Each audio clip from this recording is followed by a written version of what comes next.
welcome back for another book review. We're in awful lighting because the only chance I got to record for the next little bit is like at dusk. So we've got orange light. I'm sorry that it sucks, and we're real glasses, so it will have reflections. That's always one of the things that always stresses me out is when people wear their glasses, but they pop the lens out so that you don't get the reflection. Like, I choose sight over you. I'm sorry. You're just gonna have to deal with it. Anyways, today we're gonna talk about this one. So this is Spellcrafting, a beginner's guide to creating and casting effective spells, and I have absolutely no idea how to say this author's name, so I'm not going to, but this one. So the premise of this book is very similar to one that I talked about, I think it was a couple years ago at this point, but it's one that Scott Cunningham did with David Harrington. I think it was like The Magical Household or something like that. It feels very similar to that book. So this goes over a lot of the like folklore of various spell casting things from across the world.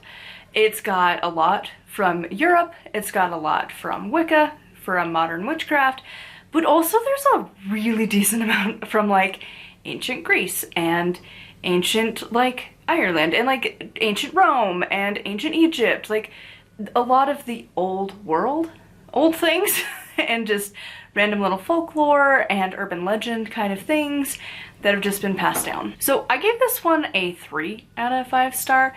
To be honest, that's the main reason I didn't like that one from Scott and David, because I just don't love that take of just more like folklore and stuff, and like it's not really applicable to you as like the reader. It's more of like just telling you random facts rather than like something to actually take home and use.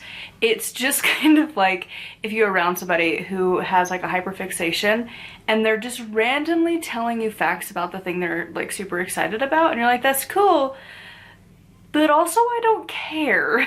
That's kind of how this book felt. Like it didn't really have a lot for like trying at home, and it just kind of felt like you were kind of getting talked at and just like these random facts. It wasn't my cup of tea, to say the least. Like and that's why I didn't like the one from Scott and David either. It was the same thing, and it's like some people really love that, and if you love that, that's great. I don't really like that style of writing.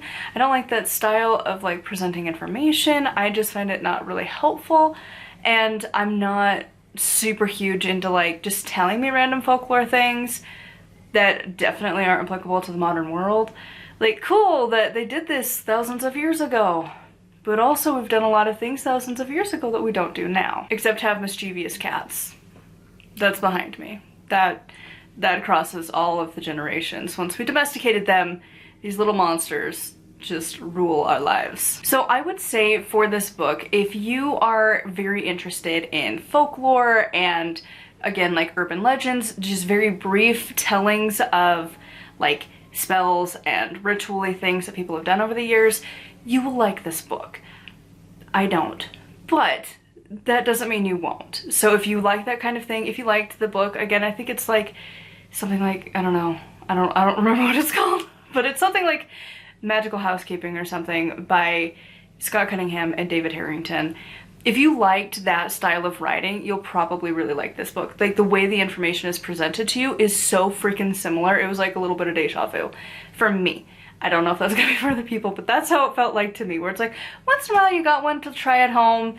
For the most part, it's just telling you folklore-y kind of things, and it's not my thing. So, and also comparing it to the book, I read it back to back. So I read Deborah Blake's latest book that I talked about at some point in the nearby past, the Llewellyn's Little Book of Spellcrafting, or Spellcraft or something like that, and that one 1000% better than this one.